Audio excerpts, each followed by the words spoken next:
शरद पवार जब सिर्फ 3 दिन के थे तब उन्होंने जिंदगी की पहली प्रशासनिक बैठक अटेंड की थी। दरअसल पुणे नगर पालिका की मीटिंग में उनकी मां उन्हें गोद में लेकर पहुंची थी, जिसकी वो सदस्य थी। उनके घर में सभी सदस्य वामपंथी विचारों के थे, लेकिन शरद पवार को कांग्रेस की विचारधारा ने आकर्षित किया। दरअसल कॉलेज के दिनों में शरद पवार को एक राजनीतिक गुरु मिल गया था। वो शख्स था दिग्गज कांग्रेसी नेता यशवंत राव चौहान। यह अलग बात है कि बाद के सालों में एक वक्त ऐसा भी आया जब यशवंत राव चौहान को हटाकर शरद पवार महाराष्ट्र के मुख्यमंत्री बने। शरद पवार साहब जो निर्णय लेते वो विचार पूर्वक लेते, वो कोई भी इमोशनल होकर निर्णय नहीं लेते। सही वक्त पे सही निर्णय लेना पवार साहब की ख्याति है। पवार साहब ने जो निर्णय लिया है वो हम सबको भी पसंद है।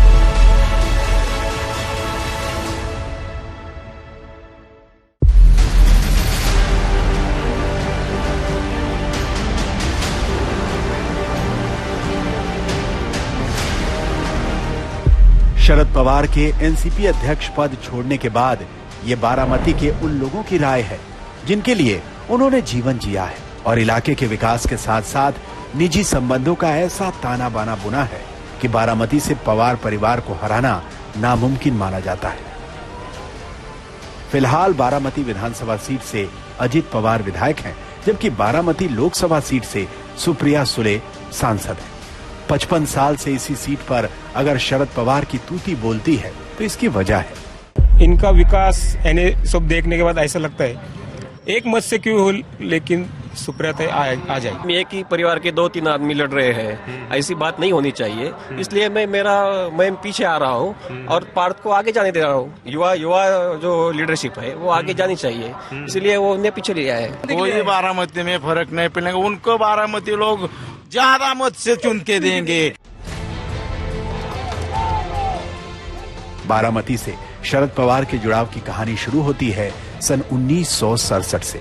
शरद पवार की उम्र महज 26 वर्ष की थी, लेकिन वो पार्टी में सक्रिय हो चुके थे। उन्होंने बारामती से विधानसभा का टिकट मांगा। शरद पवार ने इस किस्से को अपनी आत्मकथा में यूं जिक्र किया है। बारामती विधानसभा सीट के लिए कुल 12 आवेदन आए थे। मेरी उम्र 26 साल की थी। मेरा नाम पुणे की जिला कांग्रेस कमेटी के पास पहुंचा तो खारिज हो गया। कहा गया कि जीतने की संभावना नहीं है। आखिर में राज्य पार्लियामेंट्री बोर्ड की मीटिंग में फैसला होना था, वहां भी मेरे नाम पर विरोध हुआ, लेकिन तभी यशवंत चौहान साहब ने हस्तक्षेप किया। उन्होंने आलोचकों से पूछा, राज्य की 288 सीटों में से कांग्रेस की कितनी सीटों पर विजय होगी? उत्तर मिला, करीब 200 सीटें। चौहान साहब ने कहा, ठीक है, यानी 88 सीटें हम हारेंगे। शरद पवार को बारामती सीट से लड़ने दो, ज्यादा से ज्यादा हम 89 सीटों पर हारेंगे। मेरे नाम के ऐलान के साथ ही तहसील स्तर के कांग्रेस के सभी पदाधिकारियों ने विरोध में इस्तीफा दे दिया। ये यशवंत चौहान का शरद पवार पर विश्वास था, जिसने 26 की कम उम्र में उन्हें विधायक बना दिया। 1969 में राष्ट्रपति के चुनाव के बाद जब कांग्रेस पार्टी से इंदिरा गांधी को निकाल दिया गया, तब शरद पवार ने यशवंत राव चौहान के साथ इंदिरा गांधी के गुट वाली कांग्रेस का दामन थाम लिया। 1972 के चुनाव में शरद पवार को 50,000 वोट मिले और इस बार उन्हें राज्य मंत्री बनवाने में यशवंत चौहान ने अहम भूमिका निभाई। ग्रामीण अंचल की राजनीति करने वाले विधायक पवार ने महाराष्ट्र में सूखे के मुद्दे को जोर शोर से उठाया।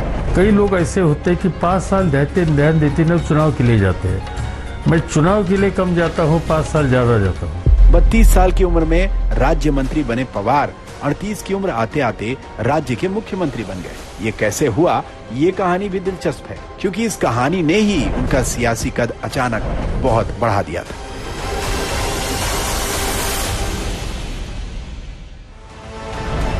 दरअसल आपातकाल के समय शंकरराव चौहान महाराष्ट्र के मुख्यमंत्री थे। आपातकाल खत्म होने के बाद वसंत दादा पाटिल महाराष्ट्र के मुख्यमंत्री बने। आपातकाल के बाद कांग्रेस टूट गई, जिसका असर महाराष्ट्र की राजनीति पर भी हुआ। राष्ट्रीय स्तर पर इंदिरा गांधी को सीधी चुनौती देते हुए शंकरराव चौहान और ब्रह्मानंद रेड्डी ने रेड्डी कांग्रेस बनाई। शंकरराव के करीबी होने के कारण शरद पवार उनके साथ रेड्डी कांग्रेस में शामिल हो गए। 1978 का विधानसभा चुनाव कांग्रेस के दोनों गुटों ने अलग अलग लड़ा था। त्रिशंकु स्थिति पैदा होने पर कांग्रेस के दोनों धड़ों ने मिलकर सरकार तो बना ली, लेकिन मतभेद कम नहीं हो पाए। इन्हीं परेशानियों के बीच पवार ने मास्टर स्ट्रोक चला। वो 40 विधायकों के साथ वसंतराव पाटिल सरकार से अलग हो गए और सरकार गिर गई। इसके बाद पवार ने समाजवादी कांग्रेस की स्थापना की। जनता पार्टी के साथ पवार की नजदीकियां बढ़ने लगी। आबा साहेब कुलकर्णी, एम जोशी और किशन वीर जैसे उस वक्त के बड़े नेता पवार के पीछे खड़े हो गए और 18 जुलाई 1978 को महाराष्ट्र में पहली बार गैर कांग्रेसी सरकार का गठन हुआ। चंद्रशेखर ने इसमें अहम रोल निभाया। सरकार में पवार की समाजवादी कांग्रेस, जनता पार्टी, कम्युनिस्ट पार्टी और शेतकारी कामगार पक्ष शामिल थे। इस नए गठबंधन का नाम रखा गया प्रोग्रेसिव डेमोक्रेटिक फ्रंट। महज 38 साल की उम्र में मुख्यमंत्री पद की शपथ लेकर शरद पवार उस समय देश के सबसे कम उम्र के मुख्यमंत्री बन गए थे। मैं शरद पवार सच्चे दिल से प्रतिज्ञा करता हूं कि मैं भारत की विधि द्वारा स्थापित संविधान में सच्ची श्रद्धा रखूंगा, भारत की प्रभुता और अखंडता अक्षुण्ण रखूंगा। इस बीच दिल्ली में इंदिरा गांधी फिर प्रधानमंत्री बन चुकी थी। उन्होंने संकेतों में शरद पवार को संजय गांधी के साथ काम करने को कहा, लेकिन पवार साथ नहीं आए और उनकी सरकार बर्खास्त कर दी गई। बर्खास्तगी के अगले दिन शरद पवार पत्नी प्रतिभा के साथ वानखेड़े स्टेडियम में मैच देखने पहुंचे। वो शायद क्रिकेट की अनिश्चितताओं को सियासत की अनिश्चितताओं से जोड़कर देखना चाहते थे। वैसे निजी जीवन का संयोग ये कि शरद पवार की शादी पूर्व टेस्ट क्रिकेटर सदाशिव शिंदे की बेटी प्रतिभा से हुई। उन्होंने जीवन की हर टेढ़ी मेढ़ी पिच पर शरद पवार का बखूबी साथ दिया। आज तक ब्यूरो।